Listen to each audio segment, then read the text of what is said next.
melihat dari Kisah Para Rasul.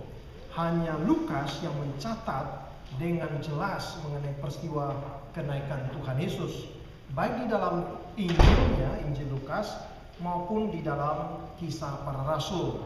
Mari bersama-sama kita melihat terlebih dahulu Injil Lukas pasal yang ke-24 ayat 50 sampai dengan 53. Lukas pasal 24 ayat 50 sampai dengan 53. Mari kita membaca beberapa ayat ini bersama-sama. Lukas 24 ayat 50 sampai dengan 53. 1, 2, 3. Lalu Yesus membawa mereka keluar kota sampai dekat Betania. Di situ ia mengangkat tangannya dan memberkati mereka. Dan ketika ia sedang memberkati mereka, ia berpisah dari mereka dan terangkat ke surga. Mereka sujud menyembah kepadanya. Lalu mereka pulang ke Yerusalem dengan sangat bersuka cita. Mereka senantiasa berada di dalam bait Allah dan memuliakan Allah. Kalau kita bandingkan dalam Kisah Para Rasul, maka kita menemukan peristiwa yang dicatat oleh Lukas di dalam Kisah Rasul 1 ayat 6 sampai dengan ayat yang ke-11. 6 sampai 11. Ini pernah kita khotbahkan beberapa waktu yang lalu. Tapi kita melihat ada satu ayat, yaitu ayat 9. Ayat 9. Kisah Rasul 1 ayat 9. Sesudah ia mengatakan demikian, terangkatlah ia disaksikan oleh mereka, dan awan menutupnya dari pandangan mereka. Mari kita berdoa sekali lagi. Tuhan Bapa di dalam surga, dari manakah penghiburan kami kalau bukan dari firman-Mu yang memberi hidup kepada kami? Dari manakah datangnya hikmat bagi kami menghadapi berbagai gejolak permasalahan, pergumulan, tantangan di dalam dunia, kalau bukan oleh firman dan Roh-Mu yang kudus? Dari manakah kami beroleh kekuatan, kesegaran yang terus kami alami di dalam hidup kami, kalau bukan dari firman dan Roh-Mu? Oleh karena itu ya Tuhan, kami mohon di dalam nama Tuhan Yesus, celihkan sekali lagi hati dan pikiran kami untuk menerima firman-Mu yang hidup dan menghidupkan kami, sehingga dengan bijaksana surgawi di dalam perjanjian-Mu kami boleh hidup di dalam dunia ini dan menghasilkan buah-buah yang berkenan di hadapan. Hanya di dalam nama Tuhan Yesus Kristus yang hadir di tengah-tengah kami berdoa. Amin. Saudara dikasih dalam Tuhan Yesus, mari kita melihat ayat ini satu persatu dalam Lukas 24.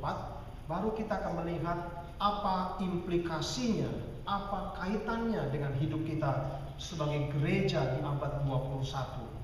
Pada ayat yang ke-50, ayat 50, kita melihat pertama-tama dikatakan, then he led them out as far as Bethany. Lalu dikatakan mengangkat tangannya dan memberkati mereka. Ini merupakan satu hal yang sangat penting di dalam setelah peristiwa Tuhan Yesus bangkit dari antara orang mati, lalu menampakkan diri selama 40 hari. Kemudian pada hari ke-40 dia naik ke surga. Sebelum dia naik ke surga, Tuhan Yesus mengangkat tangannya, kemudian memberkati mereka. Nah, sebetulnya mengapa dalam gereja kita ada benediction? Kenapa dalam gereja ada blessing di akhir setiap kebaktian? Sebetulnya berdasarkan apa yang Tuhan Yesus lakukan sebelum dia meninggalkan para murid. Dia mengangkat tangan lalu memberkati mereka. Apa artinya saudara di dalam peristiwa ini? Mengangkat tangannya, memberkati mereka. Kita sukar mengerti dari hanya ayat-ayat ini kalau kita tidak bandingkan dari latar belakang perjanjian lama. Dalam perjanjian lama, para imam di dalam kaitan dengan tangannya para imam, ada dua sikap di dalam kaitan dengan tangan para imam yang penting. Pertama, yaitu ketika misalnya domba diangkat ke meja korban itu, maka yang pertama adalah imam meletakkan tangannya di atas domba atau kambing itu, domba itu. Kemudian domba itu dibunuh, melambangkan bahwa dosa-dosa para umat diwakili oleh imam diletakkan di atas domba itu. Dan domba itu menanggung, menjadi sacrifice, offering atas segala dosa-dosa yang dilakukan oleh umat. Lalu imam menjadi simbol lambang, meletakkan tangannya di atas domba itu. Seakan-akan domba itu menjadi lambang menanggung dosa. Tapi apakah betul domba itu bisa menanggung dosa? Ternyata tidak, bukan. Karena korban itu diulang lagi, terus menerus. Mengulang korban menandakan tidak ada korban yang pernah bisa membereskan masalah dosa. Karena diulang lagi, terus menerus dan tidak pernah selesai. Sikap yang kedua, setelah korban itu selesai, pelaksanaan korban selesai, maka para imam mengangkat tangannya, kemudian mengucapkan kalimat blessing. Nah, kalimat blessing yang diucapkan di dalam kitab Bilangan merupakan satu bagian yang sangat penting. Saudara, kalau perhatikan di dalam kitab Bilangan, di situ dikatakan, imam mengatakan, Tuhan menyinari wajahnya kepadamu, Tuhan menyertai engkau. Dan imam mengangkat, sekarang imam mewakili Tuhan Allah kepada umatnya. Kalau tadi imam mewakili umat yang berdosa, meletakkan segala pergumulan beban dosa terhadap korban itu, maka sekarang waktu berkat, imam mewakili Tuhan Allah, kemudian memberkati umat. Sehingga imam merupakan semacam mediasi. Imam adalah mediator antara Allah dan manusia. Nabi adalah orang yang menyampaikan mulutnya Tuhan, menyampaikan firman kepada umat. Raja menjalankan power, menjalankan wisdom untuk mengatur kehidupan umat. Maka tiga ini penting dalam perjanjian lama. Imam, raja, dan nabi. Dan tiga-tiganya digenapi oleh Kristus. Karena Tuhan Yesus adalah Mesias, yang adalah raja, imam, dan nabi. Maka saudara, kita melihat imam sebagai tugasnya yang paling riskan. Kalau nabi, maka dia menyampaikan firman Tuhan. Tantangannya cuma satu, yaitu counterfeit. Kalau firman sudah disampaikan, mungkin ada kebahayaannya berkata, nggak begitu. Yeremia berkata, bertobatlah hai umat, kalau tidak kamu akan dibuang ke Babel. Nabi-nabi palsu, counterfeit. Oh tidak, akan damai sejahtera. Itu tantangan nabi. Tantangan raja adalah kalau dia punya kuasa memerintah, tidak ada wisdom. Maka memerintahnya berdasarkan nafsunya sendiri, kemauannya sendiri. Seperti pengalaman Daud, hanya karena ingin Batseba, dia pakai kekuasaan dia membunuh Uria, suami daripada Batseba, kan? Itu kebahayaan daripada raja. Imam mempunyai kebahayaan adalah sebagai mediasi. Kalau mediasi dia tidak benar, maka relasi Allah dengan manusia tidak akan pernah beres. Ini sesuatu yang sangat riskan. Jikalau imam sendiri tidak memelihara kekudusannya, kesuciannya, seperti Eli dan anak-anaknya, tidak menjaga kekudusan Tuhan, tidak menghormati Tuhan di dalam kekudusannya, maka kebahayaannya adalah relasi Allah dan manusia tidak ada mediatornya, tidak ada mediasi. Saudara yang dikasih dalam Tuhan, prinsip mediasi merupakan prinsip yang sangat penting. Jikalau kita ingin mengerti mengenai blessing-nya Tuhan kepada kita, mediasi merupakan hal yang sangat penting. Sejak manusia diciptakan Allah, manusia tidak bisa langsung sebetulnya bersekutu dengan Allah. Selalu ada mediasi, Di dalam kitab Kejadian, waktu Tuhan menciptakan manusia, mediasinya adalah firman Tuhan. Mediasi firman. Tuhan berfirman kepada manusia yang dia ciptakan. Manusia dengar firman Tuhan dan taati. Ada mediasi, selalu ada mediasi. Waktu Tuhan Allah menciptakan langit dan bumi, maka yang menjalankan adalah firman. Yohanes berkata, tidak ada satupun yang jadi tanpa firman Tuhan, yaitu Yesus Kristus. Yohanes 1 ayat 3. Jadi prinsip mediasi merupakan prinsip yang sangat penting, yaitu di dalam kaitan dengan relasi manusia dengan Allah, ada mediatornya. Antara Allah dan manusia dalam relasi ada mediator. Dan mediator ini mempunyai peranan yang sangat penting. Dan dalam konteks ini adalah iman, peranan dari priesthood. Nah, kenapa Petrus berkata, kamulah imamat yang rajani, the priesthood of believer. Ada unsur priest di sana, bahwa gereja orang Kristen adalah imamat yang rajani. Karena gereja sebagai umat Tuhan mempunyai panggilan menjadi mediasi antara Allah dan manusia di dalam memberitakan Injil dan firman Tuhan, menghidupi panggilan. Seakan-akan antara manusia dengan Kristus, maka ada jembatan bagaimana Injil disampaikan kepada mereka yang belum mendengar, menjadi semacam mediasi. Siap juga menjadi korban yang hidup. Maka Paulus berkata dalam Roma 12, jadi persembahkanlah tubuhmu menjadi living sacrifice. Karena kita adalah the priesthood of believer. Hidup panggilan kita adalah menyatakan Kristus. Kristus tidak lagi nampak dengan mata kita. Kristus tidak lagi nampak, dia sudah naik ke surga. Tapi rohnya dicurahkan kepada kita, kepada gerejanya. Sehingga gerejanya menjadi mediasi, menyatakan kehadiran Kristus di tengah dunia ini. Maka sesuai yang dikasih dalam Tuhan, ini merupakan kerinduan umat Allah. Kalau sudah diwakili imam mengakui dosa, diwakili imam mengakui segala kelemahan mereka. Sekarang imam mewakili Tuhan Allah, menyatakan berkenan atas pengampunan itu, dan berkat Tuhan dicurahkan kepada mereka. Itu merupakan kesukaan bagi bangsa Israel. Itu sebabnya kalau saudara membaca di dalam kitab Imamat, setelah berkat disampaikan, jemaat pulang dengan sukacita. Jemaat pulang dengan sukacita, joyful, karena Tuhan berkenan atas korban mereka. Tuhan berkenan mengampuni dosa mereka. Mereka pulang dengan joyful. Itu gambaran di dalam perjanjian lama. Kali ini kita melihat Tuhan Yesus mengangkat tangan lalu memberkati mereka. Wow, apa maknanya? Feature daripada tubuh Tuhan mengangkat tangan kemudian memberkati mereka. Maka para murid waktu melihat peristiwa itu, mereka sedikit banyak sadar bahwa apa yang dilakukan berulang-ulang oleh para imam, apa yang dilakukan berulang-ulang korban demi korban yang tidak pernah selesai. Sekarang Kristus bukan sekedar dia memediasikan Allah dengan manusia. Dia sendiri Allah dan yang menjadi korban. Dia tidak mengkorbankan kambing domba. Dia sendiri korban. Lalu sekarang dia mengangkat tangannya dan memberkati.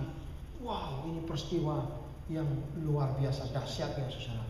Suatu pengalaman yang luar biasa bagi para murid. Itu sebabnya mereka pulang dengan sukacita yang besar.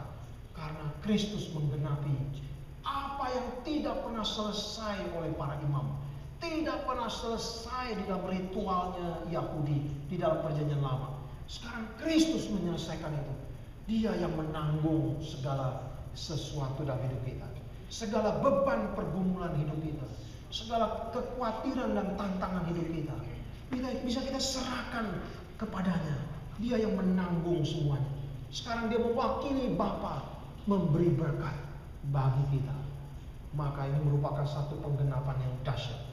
Saya harap pada waktu kita membaca Lukas 24 ayat 50, kita bisa mengerti bukan sekedar peristiwa hanya mengangkat tangan lalu berkati, tapi ada penggenapan di sini. Pertama, Kristus tidak membawa kambing domba lalu meletakkan tangannya di atas kambing domba itu. Tidak.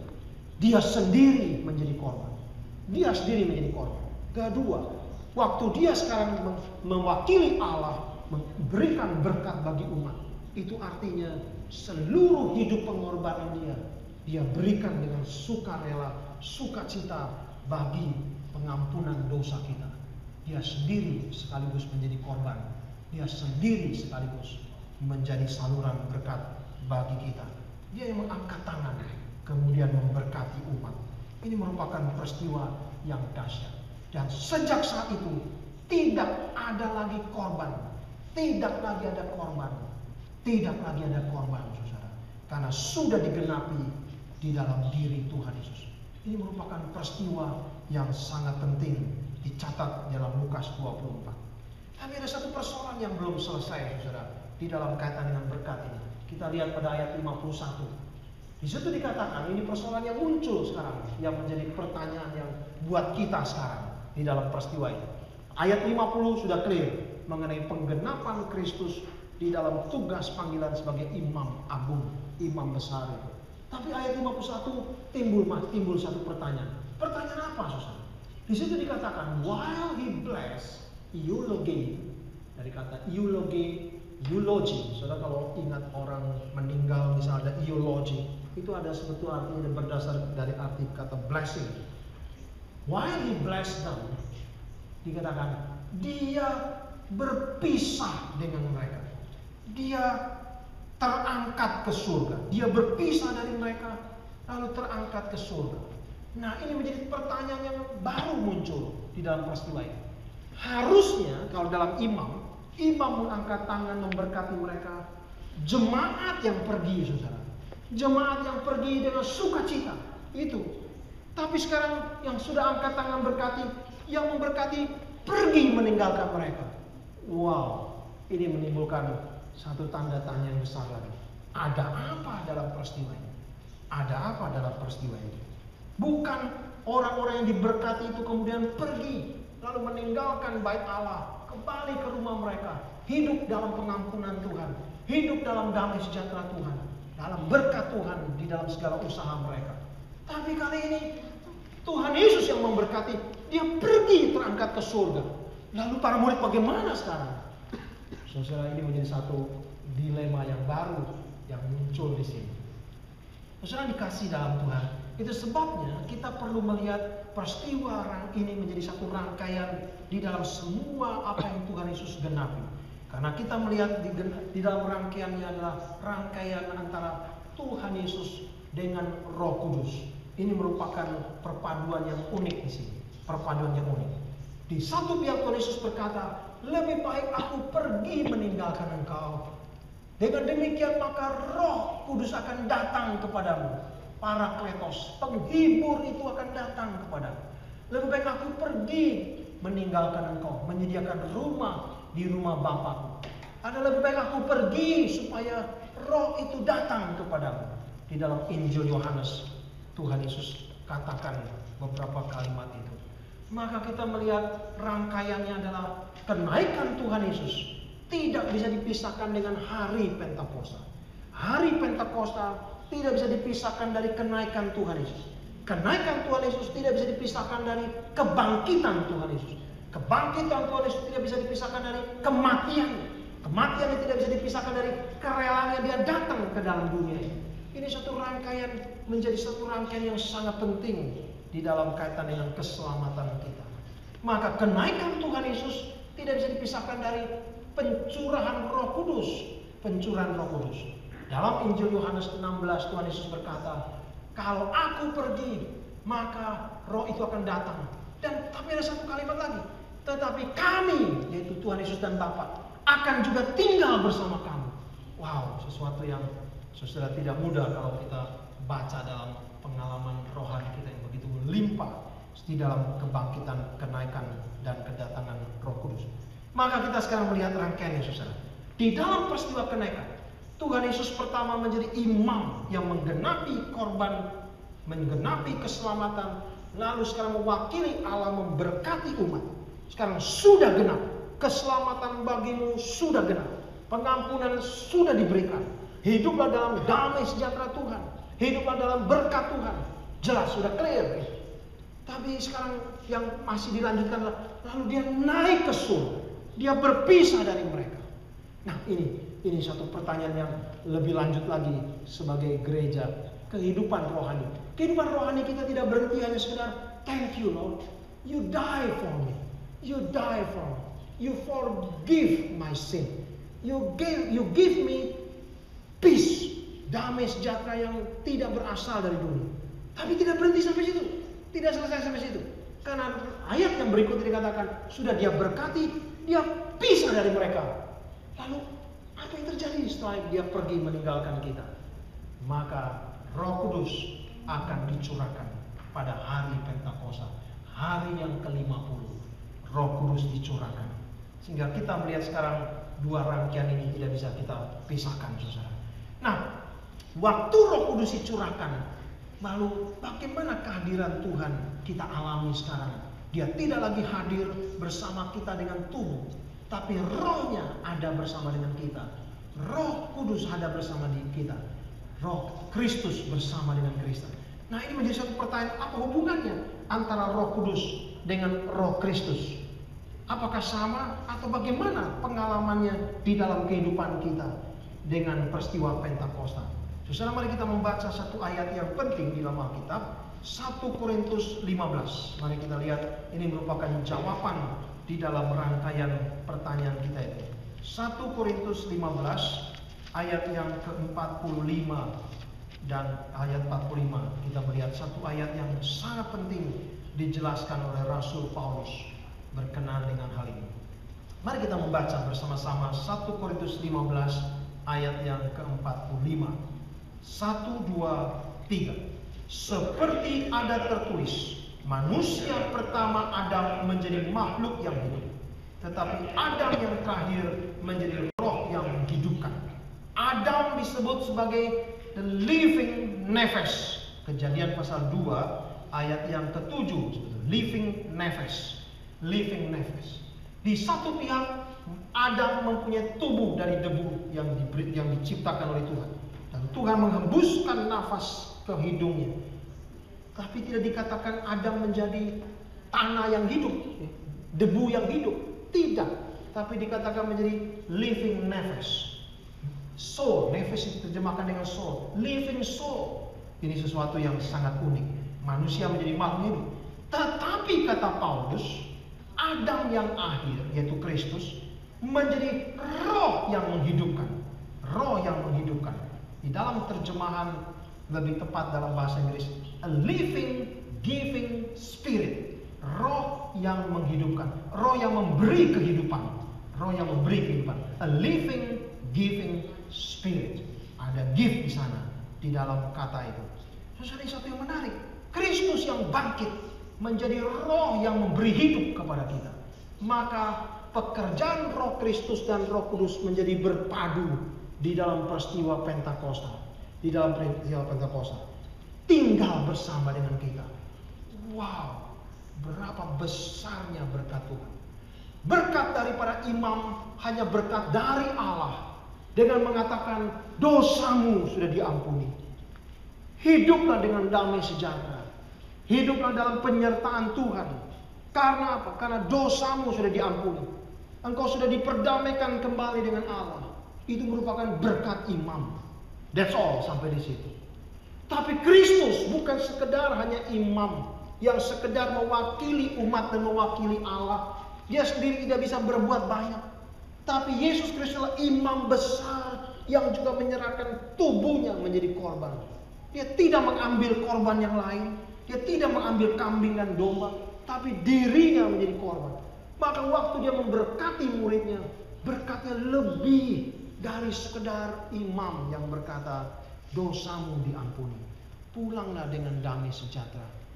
Tetapi sekarang Roh Kudus dicurahkan kepada para murid, dan Roh Kristus juga tinggal bersama mereka, sehingga pekerjaan Roh Kudus dan Roh Kristus tidak lagi kita bisa bedakan, saudara, di dalam penyertaan kita. Itu sebabnya kalau kita berkata, come to my heart Lord Jesus, come to my heart. Siapa yang tinggal?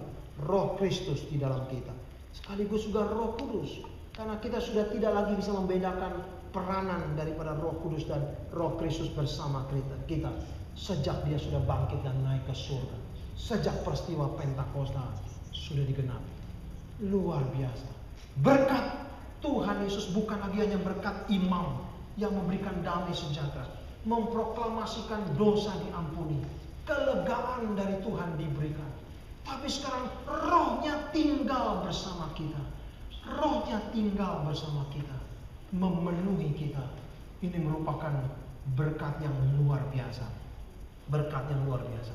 Itu sebabnya saudara, mari kita bandingkan dengan khotbah Petrus di dalam Kisah Rasul pasal yang ketiga. Saya ajak kita membuka Alkitab kita, melihat Kisah Rasul pasal yang ketiga. Saudara, kita melihat ini yang dikhotbahkan oleh Petrus di Serambi Salomo. menegaskan kembali kebenaran firman Tuhan ini. Kalau saudara melihat mulai ayat yang ke-20, mulai ke 24, kita melihat rangkaiannya sampai dengan 26 menjadi berkat yang Tuhan nyatakan. Mulai ayat 23, Kisah Rasul pasal yang ketiga. Dan akan terjadi bahwa semua orang yang tidak mendengarkan nabi itu akan dibasmi dari umat kita. Dan dari semua nabi yang pernah berbicara mulai dari Samuel dan sesudah dia telah bernubuat tentang zaman ini. 25. Kamulah yang mewarisi nubuat-nubuat itu dan mendapat bagian dalam perjanjian yang telah diadakan Allah dengan nenek moyang kita, ketika ia berfirman kepada Abraham, oleh keturunanmu semua bangsa di muka bumi akan diberkati. Dan bagi kamulah pertama-tama Allah membangkitkan hambanya dan mengutusnya kepada kamu, supaya ia memberkati kamu dengan memimpin kamu masing-masing kembali dari segala kejahatan. Memberkati kamu. Petrus menegaskan kembali peristiwa ini ketika dia bersama dengan para murid melihat, menyaksikan Kristus mengangkat tangan, memberkati mereka, naik ke surga. Lalu Petrus dengan 119 murid yang lain mengalami Pentakosta di Yerusalem. Dia menyimpulkan dengan kalimat ini, ia memberkati kamu. Saudara dikasih dalam Tuhan, apa sekarang artinya bagi hidup kita sebagai gereja, saudara? Apa artinya berkat Tuhan bagi kita sebagai gereja? Maka sekali lagi saya tegaskan, berkat yang Tuhan Yesus berikan lebih dari apa yang bisa diberikan oleh para imam. Imam sekali lagi hanya bisa berkata, pulanglah dengan damai sejahtera, dosamu sudah diampuni, jangan lagi berbuat dosa. Seperti Tuhan Yesus berkata kepada perempuan yang mau ditimpuk batu karena dia dianggap berzina. Maka Tuhan berkata, jika ada di antara kamu yang tidak berbuat dosa, lemparlah dia yang pertama kali. Tidak ada seorang pun yang berani. Mereka akhirnya pergi. Lalu Tuhan Yesus berkata kepada perempuan itu, dosamu sudah diampuni, pergilah dengan selamat. Itu adalah berkat imam. Tuhan Yesus adalah imam. Tetapi di dalam berkat sebelum dia naik ke surga, ini sesuatu yang luar biasa. Di dalam prosesnya dia menggenapi sesuatu yang tidak bisa dilakukan oleh para imam. Hanya anak Allah, Kristus, yang bisa genapi itu. Dia bukan hanya berkata, pergilah engkau dengan selamat, dosamu sudah diampuni, tetapi juga kalimat jangan berbuat dosa lagi.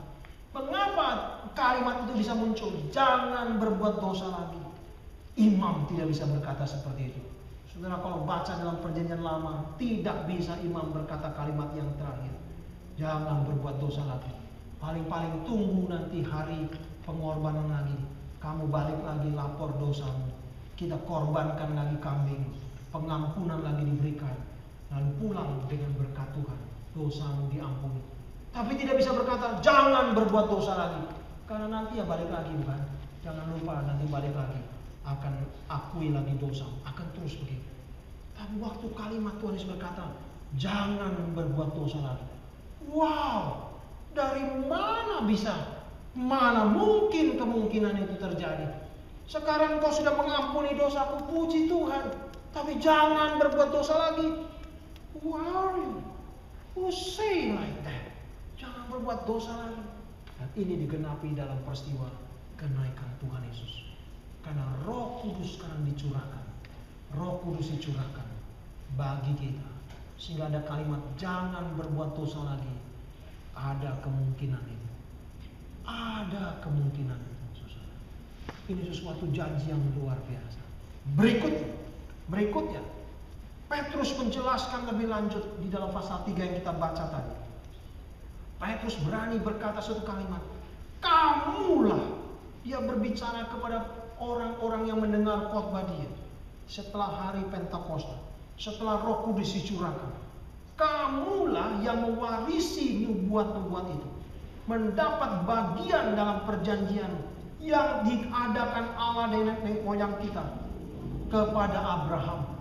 Wow, janji Abraham ribuan tahun yang lalu sekarang bukan hanya sekedar diwarisi oleh orang-orang Yahudi, diwarisi, dikatakan ulang bahwa melalui keturunanmu semua bangsa akan diberkati. Tapi sekarang kepada semua orang, bukan hanya orang Yahudi. Petrus berkata, kamulah yang mewarisi perjanjian itu, termasuk perjanjian Allah kepada Abraham. Wow, berkat yang luar biasa, saudara. Bukan saja berkat dosamu diampuni, bukan saja berkat pulanglah dengan damai sejahtera. Minta kekuatan damai sejahtera Tuhan, berdamailah seorang dengan yang lain. Tapi juga ada kalimat, jangan berbuat dosa lagi. Ada kalimat, kamu mewarisi janji Allah yang diberikan kepada Abraham. Wow, saudara, luar biasa, saudara.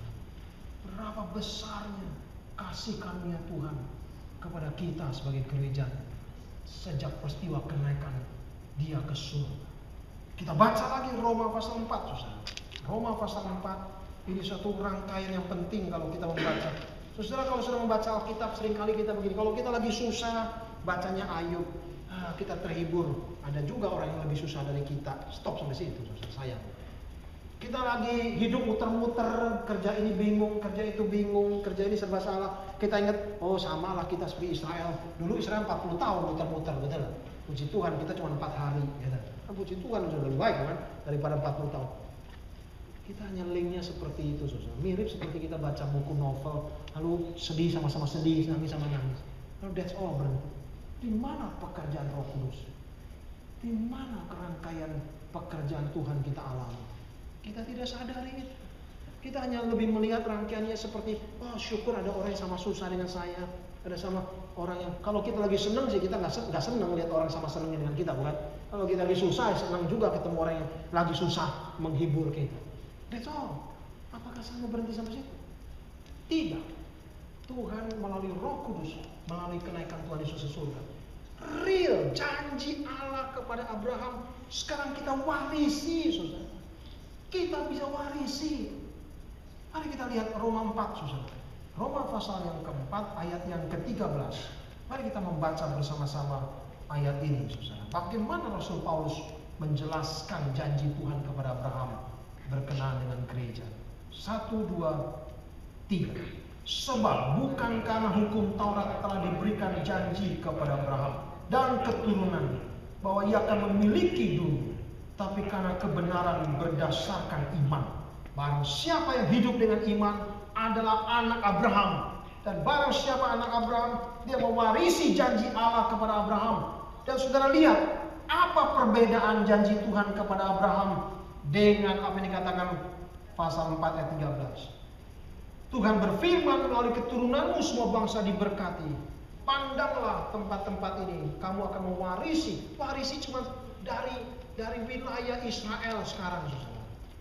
Tetapi Paulus berkata, janji kepada Abraham dan keturunannya adalah sekarang bumi, saudara.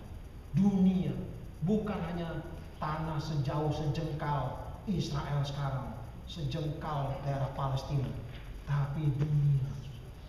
Ini satu rangkaian yang luar biasa di dalam perjanjian blessing yang Tuhan berikan. Luar biasa. Itu sebabnya saudara dikasih dalam Tuhan, kita akan merenungkan lebih lanjut mengenai ascent. Apa artinya kita bisa melihat vision yang Tuhan berikan kepada kita. Kemarin dalam Bible study di Mississauga, saya ajak mereka melihat lebih detail mengenai kitab Wahyu. Dalam kitab Wahyu kita melihat ada 3 rangkaian yang penting. Rangkaian yang pertama adalah settingnya adalah 7 gereja dengan persoalan-persoalan hidup mereka. Persoalan-persoalan di Sardis, Tiatira, Pergamum, Laodicea, Efesus dengan persoalan-persoalan mereka. Bagian yang kedua, Yohanes diangkat melihat surga, melihat surga. Pada pasal berikutnya, pada pasal yang ke-12 selanjutnya, Yohanes dibawa melihat bumi dan surga. What happened di sana? Lalu apa hubungannya dengan masalah-masalah kita di 7 gereja? Masalah kemiskinan, masalah sakit penyakit, masalah pergumulan hidup, masalah ini, masalah itu, 7 gereja. Lalu mengapa Tuhan Engkau harus membukakan Yohanes your vision, heavenly vision dan earthly vision, apa yang Tuhan kerjakan di bumi maupun di surga.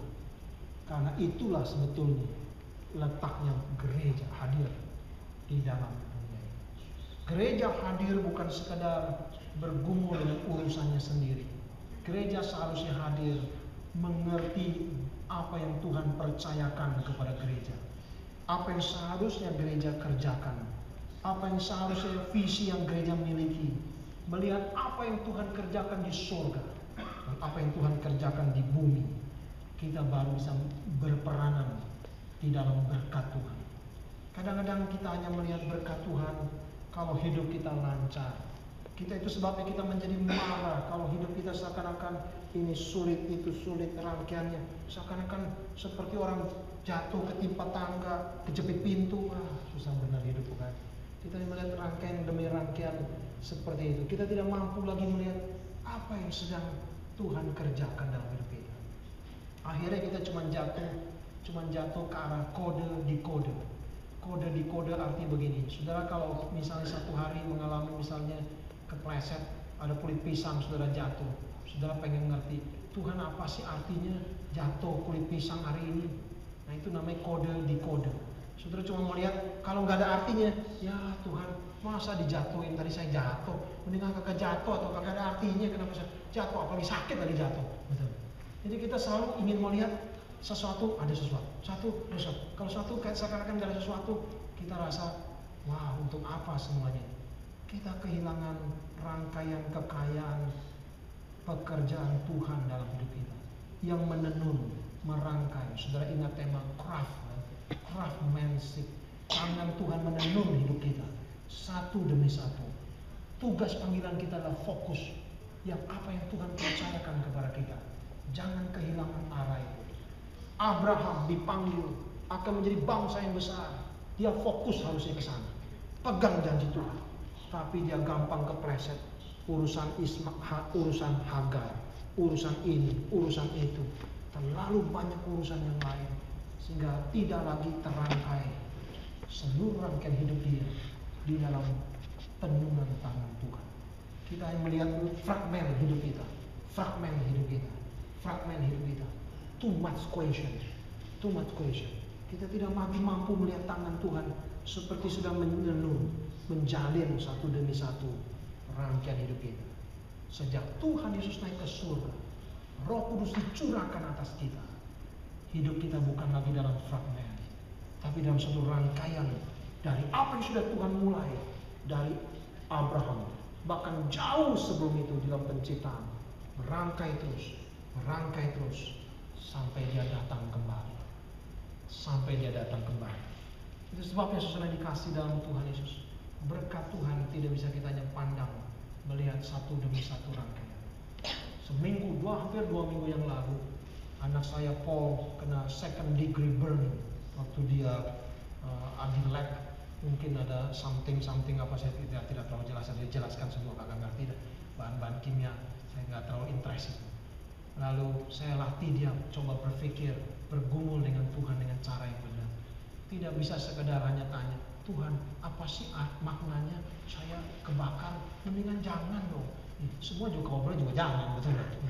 Tapi saya coba ajak dia menggumuli lagi, rangkaian demi rangkaian, mengecek lagi komitmen dia, rangkaian demi rangkaian dia melihat. Untuk apa kalau gitu dia ambil biologi? Dia ready tidak di dalam laboratorium? Forward untuk rangkaian semua ini.